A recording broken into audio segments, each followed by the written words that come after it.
तो आज की वाणी है 8 सितंबर। प्रातः मुरली। ओम शांति। बाप दादा। मीठे बच्चे, कोई भी भूल हो तो बाप से छिपाओ मत। क्या होता था जब बाबा साकार में थे और जब 14 वर्ष की भट्टी चल रही थी, तो उस वक्त तो जो भाई बहने अंदर थे वो सिर्फ अंदर ही थे, बाहर जाते ही नहीं थे। बाहर का उस वक्त माहौल भी अच्छा नहीं था। तो उस वक्त जो भी किसी की अगर कोई भूल होती थी तो जैसे वो सभा में बैठकर सबके सामने बताता कि आज मुझसे ये भूल हुई, चाहे जो भी भूल हुई। वो एक समय वो भी था। फिर उसके बाद भाई बहनों ने बाबा को पर्सनली कैसे बताना शुरू किया। बाबा उसकी बात कर रहे हैं कि बाप से छिपाओ मत। अगर छिपाएंगे तो छिपाते छिपाते स्वयं भी छिप जाएंगे। अगर बाबा से कोई भूल छुपाने की कोशिश करेंगे, उसको छुपाने के चक्कर में खुद ही निकल जाएंगे। प्रश्न है, बिगड़ी को बनाने वाला बाप तुम बच्चों की बिगड़ी किस आधार पर बना। में से हर एक की बिगड़ी तो हुई है, किसी का शरीर खराब, किसी का मन खराब, किसी का धन खराब। हर एक की कुछ ना कुछ तो है ही खराब। तो कैसे बनाते हैं? पवित्रता क्या है? तुम बच्चे जानते हो, जब बाप बिगड़ी को सुधारने आते हैं तो इस पवित्रता पर ही अनेक झगड़े होते हैं। शिव बाबा जब आए, बाबा ने ब्रह्मचर्य का पालन बोला और उस पर ही सबसे ज्यादा झगड़े हुए। अबलाओं को सितम सहने करने पड़ते, पवित्र बनने बगैर देवता बनने से। भारत को कौड़ी से हीरा, दुख धाम से सुख धाम, पुराने को नया बनाने के लिए पवित्र जरूर बनना। मन एकदम शुद्ध, पवित्र। तुम बच्चे इसी बात की मदद बाप को करते हैं। बाबा कहते हैं मुझे और कोई मदद नहीं चाहिए, ना पैसा चाहिए ना कुछ चाहिए, बस इसी की मदद करो। घर पे रहो, पवित्र रहो। इसलिए बाप के साथ साथ तुम्हारी भी पूजा होती है। तो बाबा कहता है कि तुम शालीग्राम आत्माएं हो, क्योंकि हमने बाबा की इसमें मदद की। गीत है भोलेनाथ से बता। ओम शांति। बच्चों ने गीत सुना। कौन से बच्चों ने? प्रजापिता ब्रह्मा कुमार और कुमारियों ने। बाप कहते हैं मैं बीके के आगे ही ज्ञान सुनाता हूँ। शिव बाबा जो ज्ञान सुनाते हैं, क्योंकि जिनको समझ आएगा, जो बाबा के अपने बच्चे होंगे, उन्हीं के आगे ज्ञान सुनाएंगे। बाकी तो समझ भी नहीं पाएंगे। बच्चे जानते हैं यहाँ कोई भी शूद्र कुमार व रावण कुमार बैठ नहीं सकते। नाम ही पड़ा है ब्रह्मा कुमार और कुमारियां, अर्थात प्रजापिता ब्रह्मा की संतान। तुम जानते हो कि हमारे ब्रह्मा बाबा का बाबा तो शिव। माँ बाबा को भी ऐसा बनाने वाला कौन? श्री कृष्ण को ऐसा बनाने वाला कौन? स्वयं शिव। हम आत्माओं का भी बाप शिव है। वह बाप ही है बिगड़ी को बनाने वाला। तो ये पूरे संसार की पूरी हालत बिगड़ गई है, इसको कौन बनाएगा? बाबा ही बनाएगा। भारत की ही बिगड़ी है, उसको ही बनाते। बाप कहते हैं भारत हीरे जैसा था, सुखधाम था। नई दुनिया में नया भारत, नया देवी देवताओं का राज्य था। अभी भारत की बिगड़ी हुई, असुरों का राज्य। बिगड़ी को असुरों का राज्य माना, जैसे मनुष्य असुर हो चुका है, तो ऐसे बिगड़ी को बनाने वाला अथवा सुधारने वाला कौन? ये तुम ब्राह्मणों के सिवाय और कोई जान ना सके। कि भगवान का कोई ऐसा भी कोई कर्तव्य है? वो तो ये कहते हैं भाई हर एक युग के अंत में भगवान एक बार आते जाते हैं और उसका विनाश करते जाते हैं। ऐसे तो 4 ही युग होते हैं, तो मगर अवतार तो 24 है। ऐसा नहीं है। भगवान बार बार आके काम नहीं करता है, वो एक ही बार सारा काम निपटा देता है। बरोबर भारत बहुत ऊंच था, अब नीच है। दूसरे कोई धर्म के लिए नहीं कहेंगे कि वह बहुत ऊंच थे, अब नीच है। जिन्होंने राजाई गंवाई है वही फिर से राजाई करते। तब कहते हैं फिर से बिगड़ी को बनाने वाला। सतयुग के बाद फिर जरूर त्रेता द्वापर कलयुग आना ही। और ऐसा भी नहीं है इस चक्र में कि सतयुग स्थापन तो स्थापना तो बाबा ने की सतयुग की, बाबा सर्वशक्तिमान है। मगर वो भी धीरे धीरे धीरे धीरे कलयुग होना ही, सबकी बिगड़नी ही है। सत्वर और जो तमो में आना है सब। तो इसमें तो सभी ने, अब सभी की बिगड़ी हुई है। सब धर्मों का आपस में हंगामा बहुत है। कलयुग की तो खास बात यही कि आपस में हर हर व्यक्ति की आपस में लड़ाई, हर गुट की, हर कम्युनिटी की, हर धर्म की आपस में लड़ाई है। चीनियों का आपस में है, बौद्धियों का आपस में है, सभी आपस में इतना लड़ते झगड़ते रहते हैं कि हर एक धर्म के अलग अलग दो दो शाखाएं, तीन तीन शाखाएं निकल आती हैं और वो आपस में लड़ते रहते हैं। इतने जो अनेक धर्म है, सबकी बिगड़ी हुई, सब तमो प्रधान जर्जरी भूत अवस्था, सबको सतो प्रधान से तमो प्रधान बनना है। रावण तमो प्रधान बना देते हैं, फिर राम आकर रावण की बिगड़ी को बना। जैसे बाबा है, बाबा आया, बाबा ने सब कुछ सेट कर दिया अच्छी तरह से, फिर रावण आता है, धीरे धीरे करके सब बिगाड़ता जाता है, बिगाड़ता जाता है। फिर हमें पता ही नहीं पड़ता कि वो बिगड़ता भी जाता है। फिर आखिर में जब बिल्कुल ही बिगड़ जाता है, तब फिर दोबारा से बाबा आता है, तो ऐसे चलता है। तुम जानते हो राम किसको कहा जाता है? राम राम कह माला फेरते हैं तो परमात्मा को ही याद करते हैं। तो ये कहते हैं भी राम जपो, वो राम का पाठ रखते हैं तो वो परमात्मा को ही याद करते हैं। नाम ही है रुद्रमाला, रुद्र शिव के गले की माला। सब धर्म वाले याद जरूर करते हैं, सभी धर्म वालों का सदगति दाता शिव। शिव बाबा जितने भी धर्म स्थापक हैं, वो सारे भी अपनी जो शक्ति है धर्म स्थापना करने की, वो अभी ही लेके जाएंगे। अंत में जब विनाश होगा तो वही बोलेंगे कि भाई, जैसे जीसस क्राइस्ट बोलेंगे कि भाई यही जो है वो असली परम पिता परमात्मा है, तो सारे क्रिश्चियन होंगे। ऐसे करके होगा। साथ में जरूर मददगार होंगे। रुद्र की माला बहुत सर्विस करती है, तुम बच्चों को बहुत सर्विस करनी है। सर्विस करते हो तब तो तुम्हारा पूजन होता है। रुद्र यज्ञ भी रचते हैं, ना सिर्फ भारत में परंतु सारी दुनिया में, क्योंकि तुम सारी दुनिया को पावन। ये तो सबसे बड़ा यज्ञ है, इसमें सारी दुनिया के लिए यज्ञ रचा। सर्वशक्तिमान बाप से शक्ति लेकर तुम स्वर्ग बनाते हो, तो जरूर सारी सृष्टि को तुम्हारी पूजा करनी चाहिए कि भाई अगर आपने ऐसा कोई काम करा है जिससे सारी सृष्टि को फायदा हुआ। फायदा क्या हुआ? अशांत सृष्टि को शांत सृष्टि बना दी, इतनी अच्छी बना दी, तो सारे पूजा ही करेंगे, तो इतना अच्छा काम किया। रुद्र है बाप, उनका बड़ा शिवलिंग मिट्टी का बनाते हैं और छोटे छोटे शालिग्राम भी बनाते हैं। नाम है रुद्र यज्ञ। तुम्हारी पूजा होती है क्योंकि तुम सेवा करके जाओ। रुद्र यज्ञ रचते हैं, बहुत पूजा करते हैं, लाखों शालिग्राम बनाते हैं। पहले है 8 की माला। जब भी ऐसे बड़े बड़े यज्ञ रचते हैं तो उसमें मालाएं और ढेर सारे शालिग्राम बनाते हैं। और मालाएं भी 3 तरीके की होती हैं। एक है 8 की माला, तो पता है कि अष्टरत्न इसको कहा जाता है। बड़ी, सॉरी, अंगूठी में भी ज्यादातर लोग पहनते हैं या अष्टरत्नों की माला। फिर है 108 की, 108 की खासकर जैन धर्म में आपको या हिंदू धर्म में भी मिलेगा। 108 रत्नों की माला होती है, 108 रुद्राक्ष होते हैं। और 16,108 की जब यज्ञ करते हैं तो बड़े बड़े पुजारी फिर 16,108 की भी करते हैं। उन्होंने मदद की है, जो बहुत मदद करेंगे वही नजदीक वाले। तो बाबा कहते हैं जो बाबा के सबसे ज्यादा नजदीक वाले होंगे मदद भी ज्यादा करेंगे। अभी तुम पुरुषार्थ करते हो, रुद्र माला में नजदीक भी हो जाए, सिर्फ बाप को याद करो। बहुत सहज है, बच्चे के लिए बाप को याद करना बहुत सहज है। जन्मते ही बाबा मम्मा कहना सीख जाते हैं।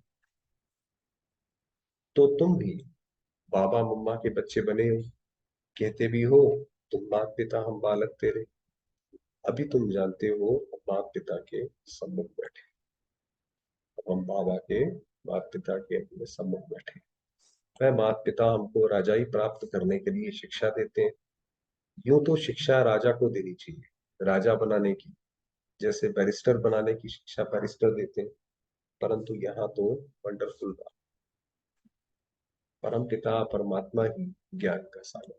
माना बाबा कुछ बनता नहीं है, मगर ज्ञान बाबा के पास सारा है, इसीलिए ज्ञान का सागर है बाबा। वर्ल्ड ऑलमाइटी अथॉरिटी है, सभी वेदों शास्त्रों ग्रंथों आदि को वह जानते हैं। वह है निराकार, नॉलेजफुल, ब्लिसफुल, रहमदिल। ये शिव बाबा की महिमा। सबके ऊपर रहम करते हैं। जो बताया कि रहम दिल है, तो सारी आत्माओं के ऊपर रहम करते हैं, सारी सृष्टि पर दया करते हैं, क्योंकि सारी सृष्टि तमो प्रधान बनी हुई है। पांच तत्व भी तमो प्रधान है, उन पर भी दया करते हैं। तो गाँव में जब आते हैं तो सब पे ऐसे नहीं कहते कि भाई इस आत्मा ने तो ऑलरेडी इतने सारे पाप कर रखे हैं, इसको हटाओ, इसको नहीं, सबके ऊपर दया। तत्व के ऊपर भी करते हैं, वह भी सत्व प्रधान बन जाए, इसलिए उनको बेहद का सर्वोदया कहा जाता है।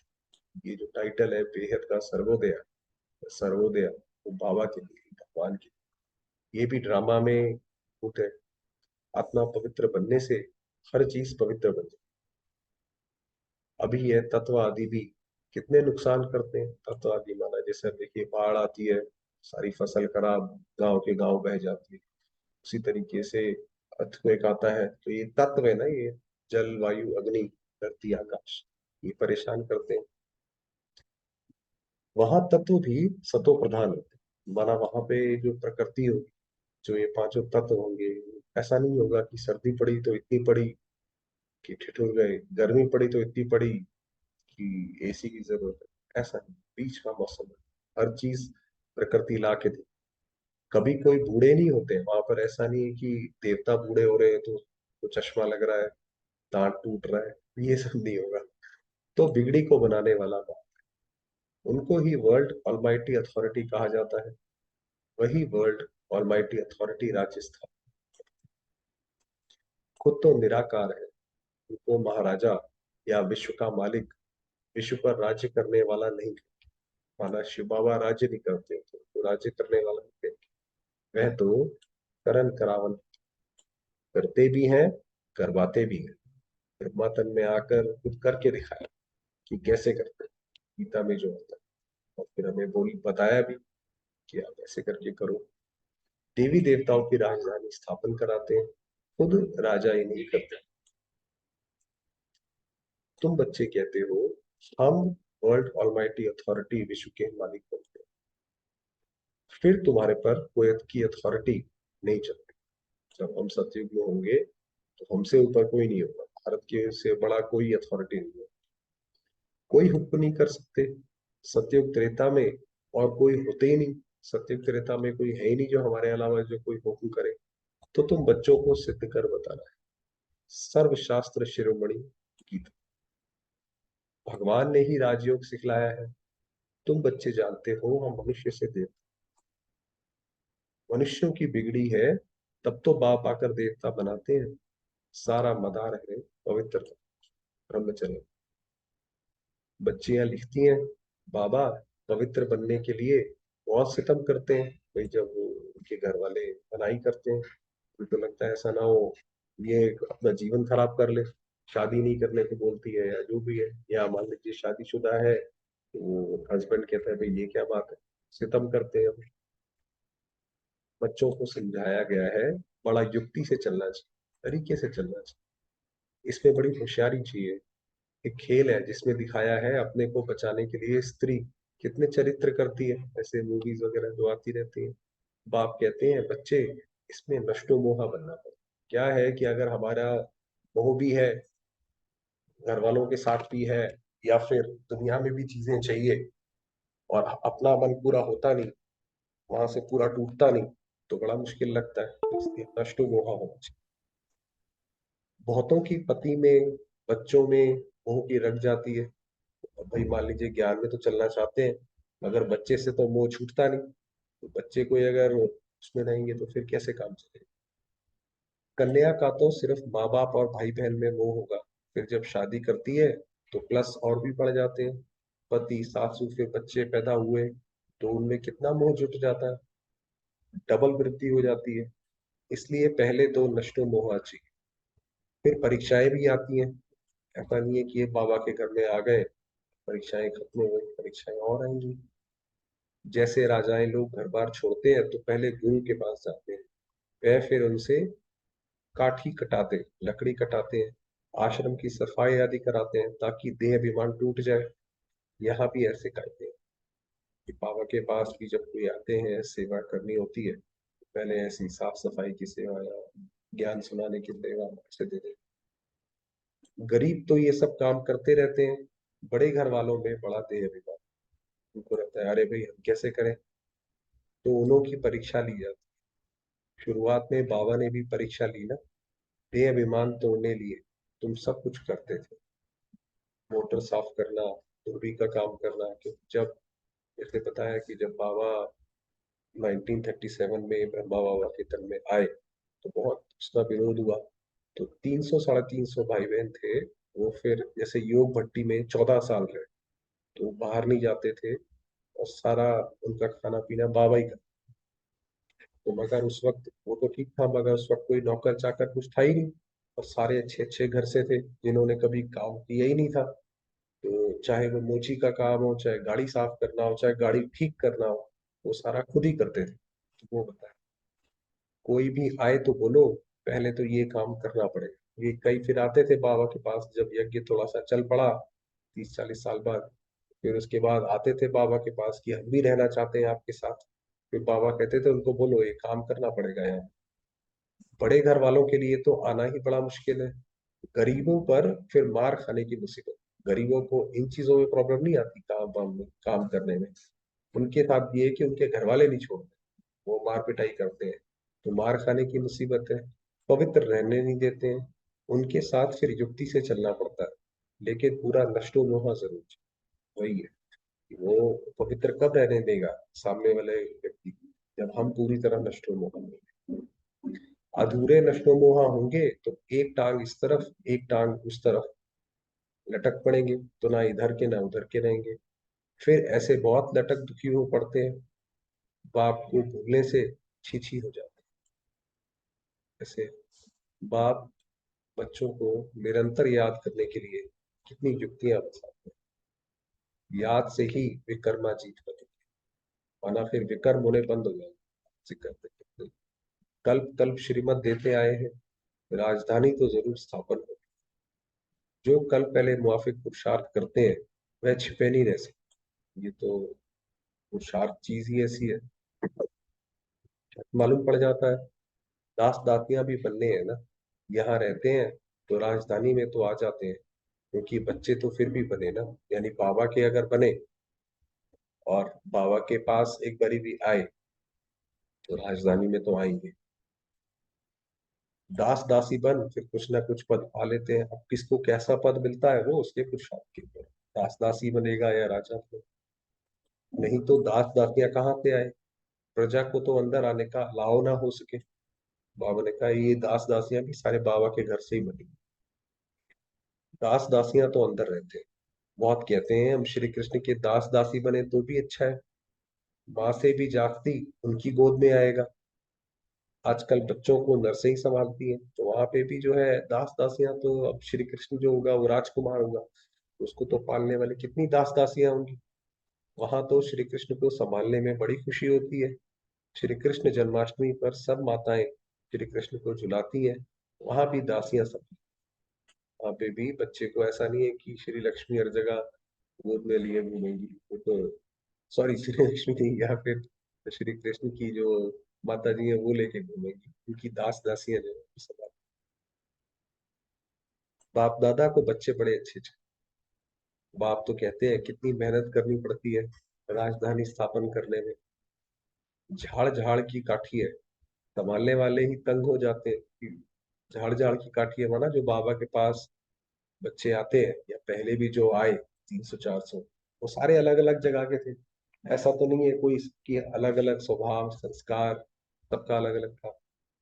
कोई कोई पर चलते चलते ग्रहचारी बैठ जाती है, बात मत पूछो। ये तो गुड़ जाने गुड़ की गोथरी जाने, यानी बाप दादा जाने।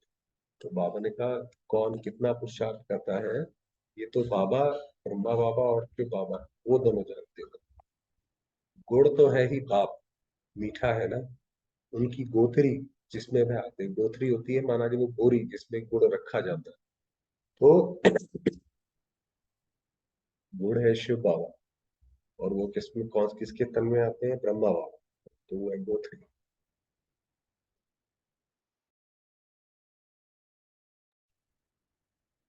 तो वह जाने, यह जाने। माया रावण ऐसा थप्पड़ लगा देती जो पता भी नहीं पड़ता है। अवज्ञा हो जाती है तो माफी तो ले लो, नहीं तो कर्म भोगना बहुत हो जाती है। समझाने से भी समझते नहीं है, ऐसा माया का ग्रहण लगता है। बाबा खुद बतलाते हैं, कभी तो योग बड़ा अच्छा लगता है और कभी तो माया इतना तूफान में ले आती है, बात मत पूछो। बाबा कह रहे ये तो पुरुषार्थ की बात है, करते रहो, धीरे धीरे धीरे धीरे उसमें निपुण हो जाएंगे। बाबा कहते हैं पहले तो अनुभव करेंगे, तब तो औरों को बताएंगे ना।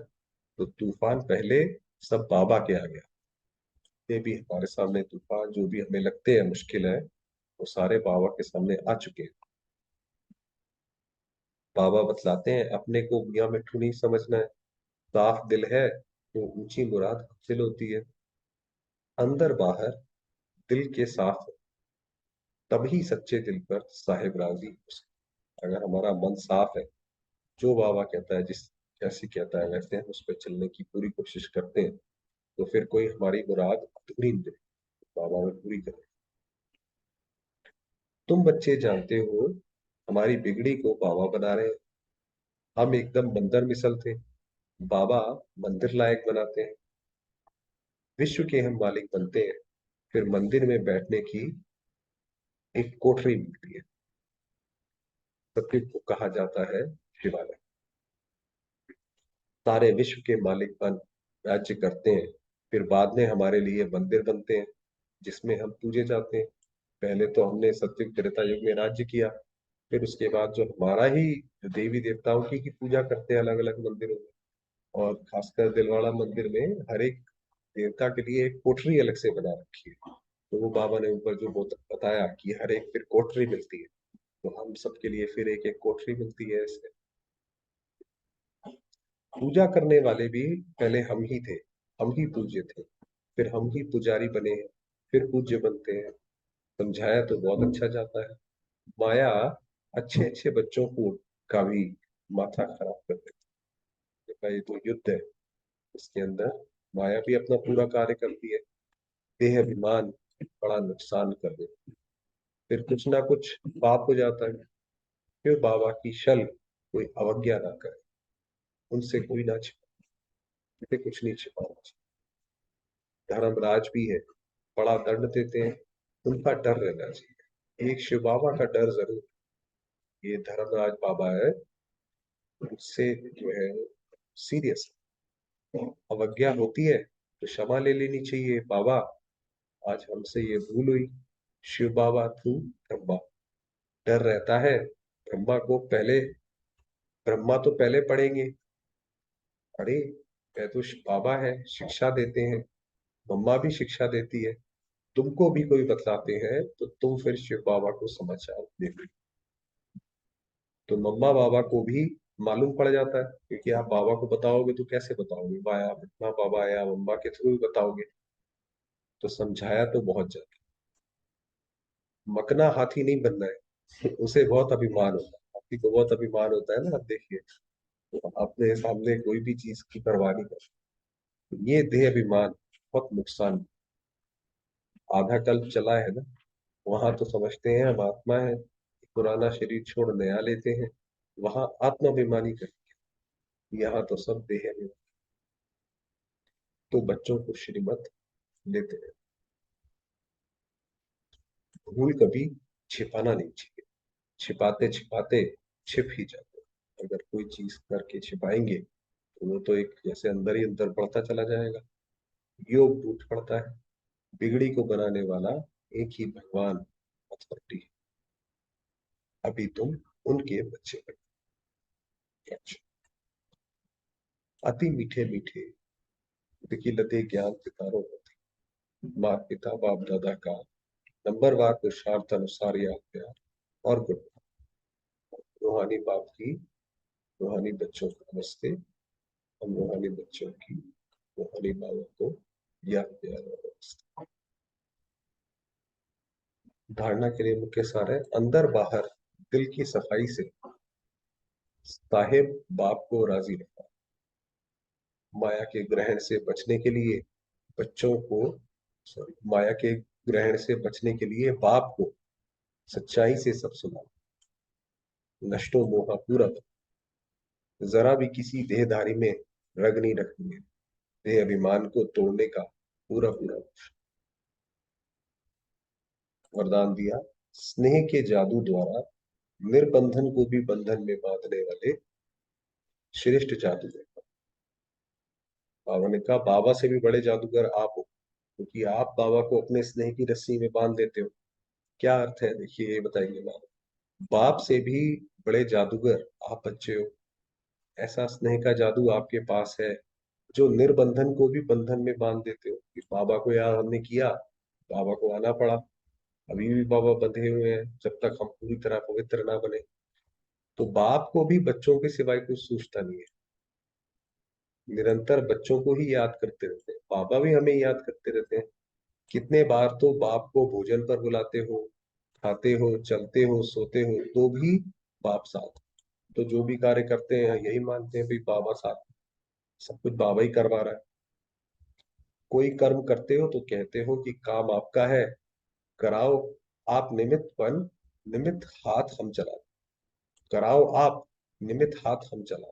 कोई भी हमारा कार्य है शिव बाबा को सौंप दिया, अब आप जानो भाई कैसे करवाना है। आप तो जैसा ऐसा कहोगे वैसा वैसा हम यहाँ कर देंगे।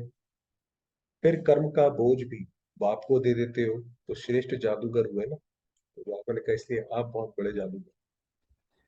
स्लोगन है, अपनी स्वस्थिति की शक्ति से परिस्थिति को बदलने वाले कभी परेशान नहीं हो सकते। परिस्थिति कोई आई और हमने वहां पे अपनी स्वस्थिति से उस पर जीत पा ली, तो फिर परेशानी किस बात की? ऐसे चलिए बाबा पे